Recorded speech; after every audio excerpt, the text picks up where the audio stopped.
Hello class के math institute में आप सबका स्वागत है। और बताइए आप सब कैसे हैं। आई होप आप सब अच्छे ही होंगे। इतने दिनों से आप लोग अपनी प्रैक्टिस कर रहे होंगे, अपनी चीज़ों को अच्छे से पढ़ रहे होंगे और जो चीज़ें आपने पढ़ी होंगी उनको अच्छे से बेहतर तरीके से पढ़ा भी होगा और सारी चीज़ों को अच्छे से तैयार भी किया होगा। क्योंकि अगर हम एग्ज़ाम में हमें देना है, उसमें सफल होना है, अपने लक्ष्य को पाना है, तो किसी चीज़ को पाने के लिए हम बेहतर से बेहतर प्रयास करेंगे, तभी उसमें हम सफल हो पाएंगे। तो जो चीज़ें आपने पढ़ी है सिलेबस के अकॉर्डिंग, जो टॉपिक उसमें होते हैं, उन चीज़ों को ध्यान में रख के सारे प्रैक्टिस सेट करते रहना चाहिए। अगर हमारा जो टॉपिक ख़त्म हो जाए, उस टॉपिक से रिलेटेड प्रैक्टिस करना चाहिए कि ताकि ये टॉपिक हमें कितना तैयार हुआ है या इस टॉपिक से रिलेटेड अभी हमें कितना पढ़ना ज़रूरी है। अगर हम टॉपिक वाइज रिवाइज करते रहेंगे तो टॉपिक से टॉपिक पढ़ेंगे, तभी हमारा प्रैक्टिस जो है वो अच्छे से कंप्लीट हो पाएगा। अगर आपने उन चीज़ों को अच्छे से पढ़ा होगा, जाना होगा, समझा होगा, तो अगर आप प्रैक्टिस करते होंगे तो आपके क्वेश्चन लगभग अच्छे से हो जाते होंगे। तो किसी चीज़ को अच्छे से तैयार करने के लिए प्रैक्टिस ज़रूरी होती है। अगर हम उसको अच्छा करना चाहते हैं तो उसके लिए हमें प्रैक्टिस करना ज़रूरी है। तो चलिए हम चलते हैं अपने क्वेश्चन की ओर। जो हमारा क्वेश्चन है, हमारा पहला प्रश्न है, तद्भव शब्द है, जो तद्भव शब्द है वो क्या है? इनमें से तद्भव शब्द कौन सा है? तद्भव शब्द कौन सा है? अंधेरा, प्रकाश, रात्रि या चंद्र। इन चारों शब्दों में तद्भव शब्द कौन सा है? तद्भव और तत्सम। तद्भव शब्द कौन सा है? अंधेरा है, प्रकाश है, रात्रि है या चंद्र है। तो हमारा जो तद्भव शब्द है वो है अंधेरा। अंधेरा क्या है? एक तद्भव शब्द है। रात्रि, चंद्र और प्रकाश ये तीनों तत्सम शब्द हैं और अंधेरा क्या है? तद्भव शब्द है। अगला क्वेश्चन है हमारा, आंख एक नहीं कजरौटा 10-10, इस लोकोक्ति का क्या अर्थ होगा? आंख एक नहीं कजरौटा 10-10, इस लोकोक्ति का क्या अर्थ होगा? व्यर्थ आडंबर, आंख में काजल लगाना, आंख की देखभाल करना या लाइलाज बीमारी। इनमें से इस लोकोक्ति का क्या अर्थ होगा? व्यर्थ आडंबर, आंख में काजल लगाना, आंख की देखभाल करना या कोई लाइलाज बीमारी। आंख एक नहीं कजरौटा 10-10, इसका मतलब है व्यर्थ आडंबर करना, जिसका कोई अर्थ ना निकले फिर भी उसके बारे में बहस करना। इसका अर्थ क्या होगा? व्यर्थ आडंबर करना, जिस बात से कोई मतलब ना हो, जिस टॉपिक से, जिस वाक्य से हमें कोई लेना देना ना हो, फिर भी उसके बारे में बातचीत कर कर उसको बढ़ाना चढ़ाना, ये क्या है? व्यर्थ आडंबर करना। किसी चीज़ का कोई मतलब ना निकले फिर भी उसमें तर्कड़ा करते रहना। अगला क्वेश्चन है हमारा, निम्न में से पुल्लिंग शब्द कौन सा है? जो यहाँ 4 शब्द दिए गए हैं, इनमें से हमारा पुल्लिंग शब्द कौन सा है? रात, बात, गीत या मात। इनमें से पुल्लिंग शब्द कौन सा होगा? रात है, बात, गीत या मात। तो हम इनमें से पुल्लिंग शब्द हमारा कौन सा होगा? रात। रात क्या है? होती है, रात होती है, तो रात क्या है? स्त्रीलिंग है। बात कही जाती है, की जाती है। बात कही जाती है या की जाती है, ये भी स्त्रीलिंग है। गीत, मात, मात दी जाती है, मात किसी को दी जाती है। गीत जो है ये हमारा पुल्लिंग का शब्द है, क्योंकि गीत को गाया जाता है, गीत गाई नहीं जाती है, गीत गाया जाता है। तो रात, बात, गीत, मात, इनमें से हमारा पुल्लिंग शब्द कौन सा है? गीत, क्योंकि गीत को गाया जाता है। तद्भव पत्रिका का कहाँ से प्रकाशित होती है? जो तद्भव पत्रिका है वो कहाँ से प्रकाशित होती है? तद्भव पत्रिका कहाँ से प्रकाशित होती है? बनारस से, दिल्ली से, लखनऊ से या जबलपुर से। इन चारों में से तद्भव पत्रिका का जो प्रकाशित होना है वो कहाँ से प्रकाशित हुई है? बनारस से हुई है, दिल्ली से हुई है, लखनऊ से हुई है या जबलपुर से हुई है। तो हमारी तद्भव पत्रिका लखनऊ से प्रकाशित होती है। तद्भव पत्रिका लखनऊ से प्रकाशित होती है। विरासत, यहाँ जो एक शब्द दिया गया है विरासत, उसका क्या अर्थ होता है? विरासत शब्द का क्या अर्थ होता है?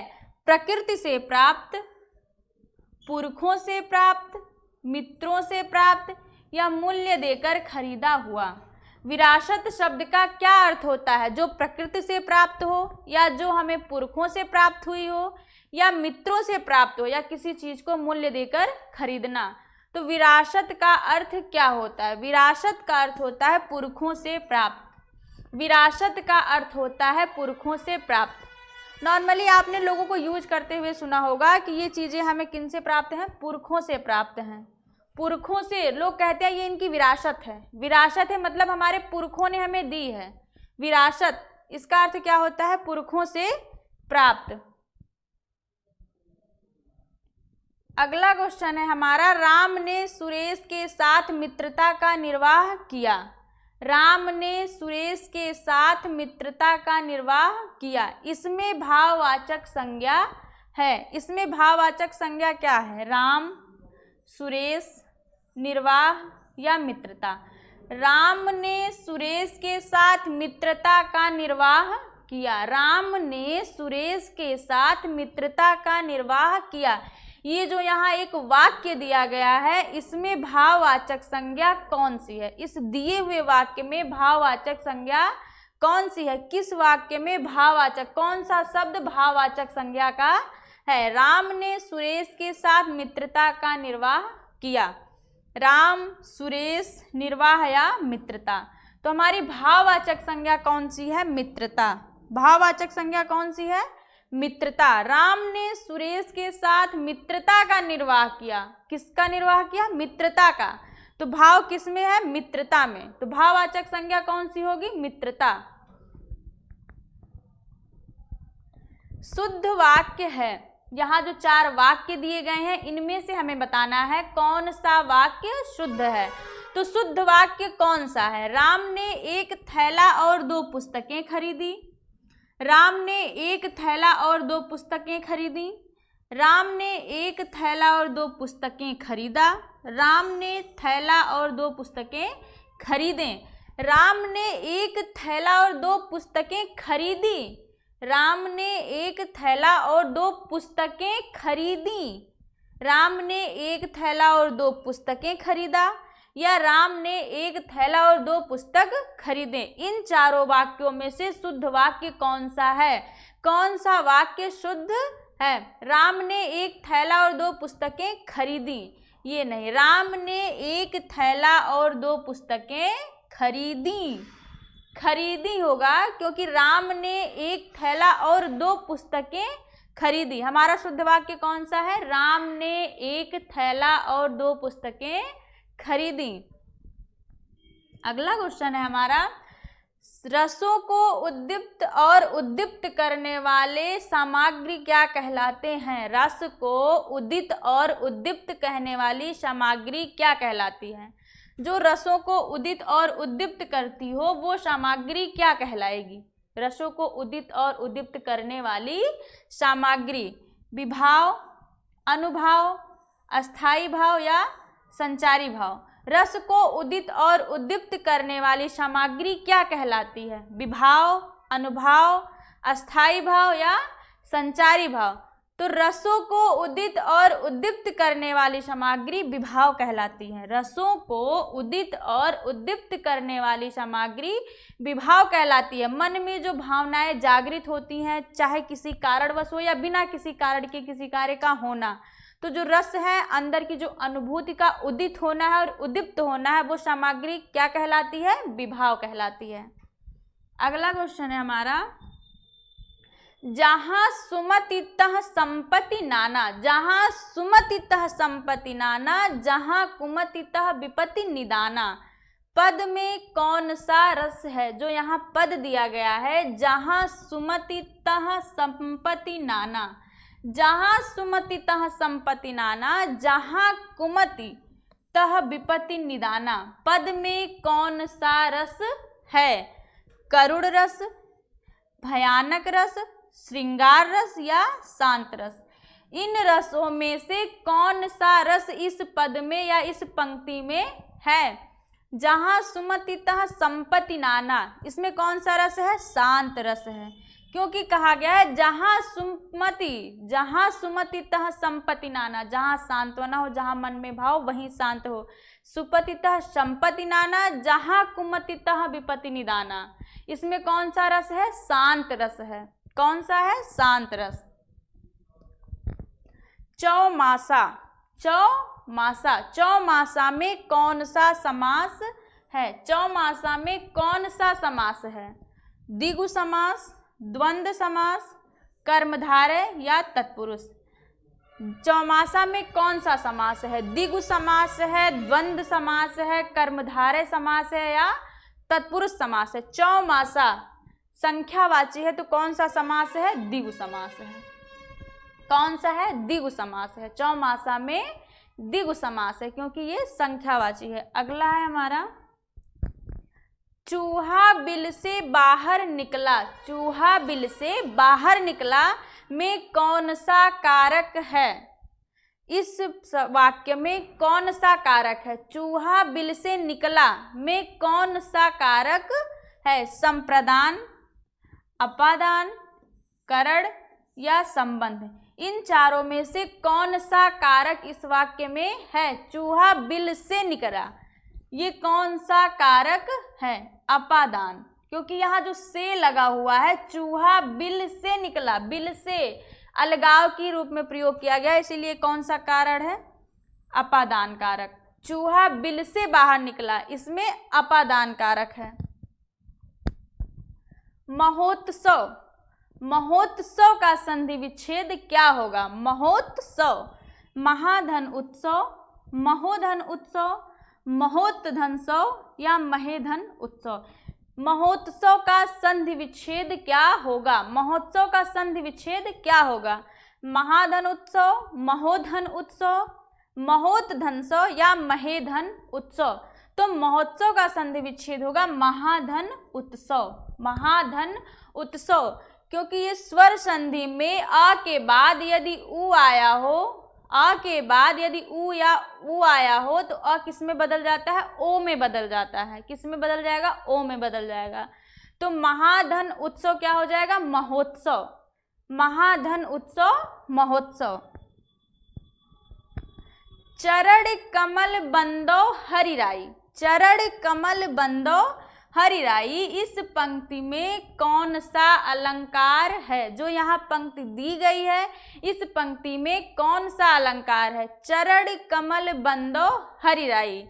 उत्प्रेक्षा अलंकार, यमक अलंकार, रूपक या उपमा। इनमें से इस पंक्ति में कौन सा अलंकार है? चरण कमल बंदो हरि राई। तो इस पंक्ति में कौन सा अलंकार है? रूपक अलंकार, क्योंकि भगवान के चरणों की जो समानता है, जो कल्पना है, जो उनको दी गई है उपमा, किससे दी गई है? कमल से दी गई है। तो चरण कमल बंदो हरिराई, इसमें कौन सा अलंकार है? रूपक अलंकार।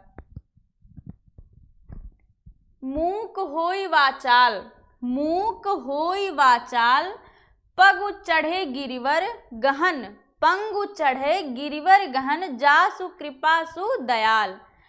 द्रवहु सकल कलिमल दहन, उपरोक्त में छंद है। इसमें कौन सा छंद है? मूक होई वाचाल, पंगु चढ़े गिरिवर गहन, जासु कृपा सु दयाल, द्रवहु सकल कलिमय दहन। उपरोक्त पंक्ति में या छंद में कौन सा छंद है? दोहा, चौपाई, सोरठा या रोला।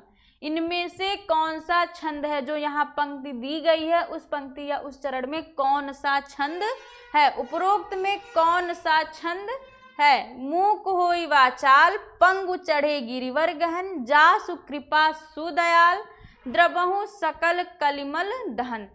दोहा है, चौपाई, सोरठा या रोला। तो क्या है इसमें? सोरठा। ये कौन सा छंद है? सोरठा। मूक होई वाचाल, पंगु चढ़े गिरवर गहन, जासु कृपा सु दयाल, द्रवहु सकल कलिमल दहन। उपरोक्त छंद है सोरठा। कौन सा छंद है? सोरठा। कर्म कारक का चिन्ह होता है, जो कर्म कारक है उसका चिन्ह क्या होता है? ने, से द्वारा, को के हेतु, को के लिए या हेतु। कर्म कारक का चिन्ह क्या है? कर्म कारक का जो चिन्ह होता है वो कौन सा है? ने है, से द्वारा है, को है, या को के लिए हेतु है? तो कर्म कारक का चिन्ह होता है को। कर्म कारक का चिन्ह होता है को। अगला क्वेश्चन है हमारा, बाजार से किस संज्ञा का बोध होता है? बाजार से किस संज्ञा का बोध होता है? भाववाचक संज्ञा, समूहवाचक संज्ञा, जातिवाचक संज्ञा या व्यक्तिवाचक संज्ञा? तो बाजार से किस संज्ञा का बोध होता है? जातिवाचक संज्ञा है, भाववाचक संज्ञा है, समूहवाचक संज्ञा है या व्यक्तिवाचक संज्ञा है? बाजार शब्द कौन सी संज्ञा है? तो बाजार क्या है? समूहवाचक है। बाजार क्या है? समूहवाचक है। बाजार से समूहवाचक संज्ञा का बोध होता है।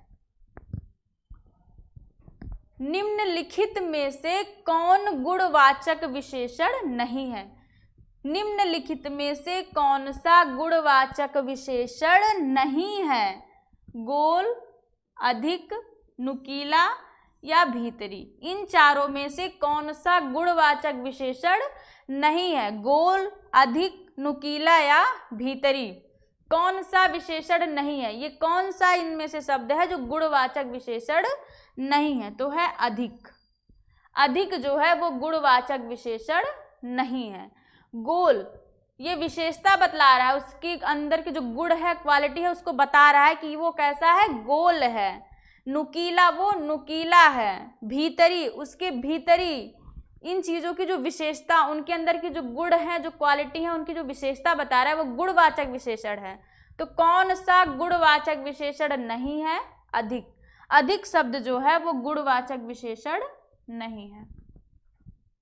मुख्य क्रिया के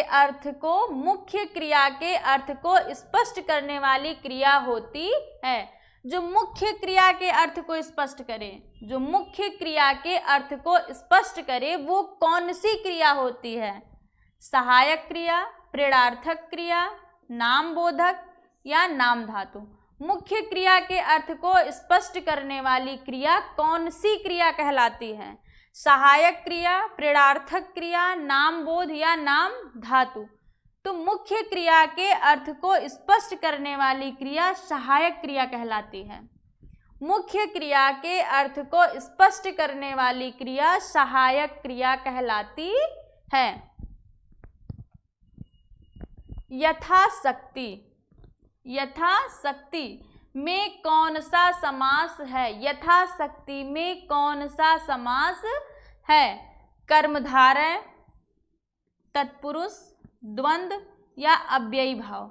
यथाशक्ति में कौन सा समास है? कर्मधारय, तत्पुरुष, द्वंद्व या अव्ययी भाव? तो यथाशक्ति में अव्ययी भाव समास है। यथाशक्ति में अव्ययी भाव समास है। यथाशक्ति में कौन सा समास है? अव्ययी भाव। अगला क्वेश्चन है हमारा, अजात शत्रु। अजात शत्रु में कौन सा समास है?